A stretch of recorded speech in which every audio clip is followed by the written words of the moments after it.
हमारे मुल्क पाकिस्तान में अमीर तरीन लोगों के अलावा मिडिल क्लास के लोग भी घरों में मुलाजिम रखने के शौकीन हैं। यहाँ आपको घरों में 50 साल बुजुर्ग खातून से लेकर छोटे बच्चे भी बतौर मुलाजिम दिखाई देंगे, जो गुर्बत की वजह से, तालीम न होने की वजह से, घरेलू परेशानी और मजबूरी में आकर किसी बंगले या घरों में काम काज करते हैं। घर के सारे कपड़े धोना, बर्तन साफ करना, झाड़ू देना, खाना बनाना और भी बहुत सारे काम होते हैं जो ये मासूम और गरीब लोग अपनी पूरी ईमानदारी से निभाते हैं। लेकिन घरों के मालकिन इस चीज़ का, इनकी ईमानदारी का नाजायज़ फ़ायदा उठाते हैं। सारा दिन सुबह से लेकर रात देर तक काम कराना, उनको डांटना, टॉर्चर करना, तनख्वाह कम देना उन लोगों का, उन मालकिन का पेशा बन चुका है। हमारे मुल्क में घरों के मुलाजमीन की तनख्वाह बिल्कुल कम होती है। घरों के मालकिन उन मुलाजमीन को 1000 रुपये से लेकर 8 या 10,000 से ज़्यादा नहीं देते।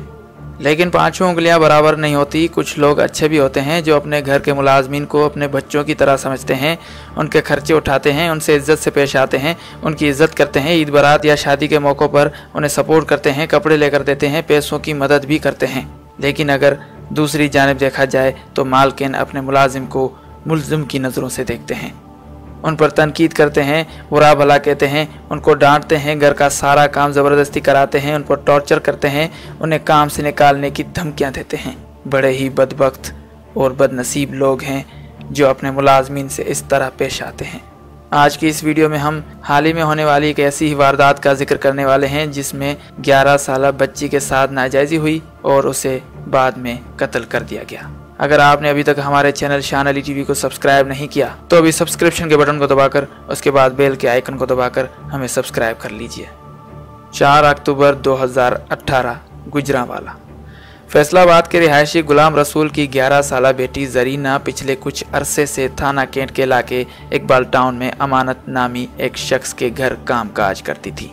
अमानत और उसकी बीवी निहायत सख्त और गलत तरीके से जरीना से पेश आते थे। घर का सारा काम कराते थे, उस पर टॉर्चर करते थे, उसको डांटते थे, तनख्वाह भी कम कर देते थे और कई महीनों की तनख्वाह भी रोक रखी थी, जिसकी वजह से मजबूरन जरीना उनके घर में काम करने पर मजबूर थी। एक दिन क्या हुआ कि अमानत के घर से जेवरात और पैसे चोरी हो गए, जिस पर अमानत और उसकी बीवी ने घरेलू मुलाजमा को जेवरात और पैसे चोरी करने के शुबा पर वहशाना तशद्दुद और जिनसी तशद्दुद का निशाना बनाने के बाद मुबीना तौर पर उस मासूम बच्ची जरीना पर उसके गले में फंदा डालकर उसे मौत के घाट उतार दिया।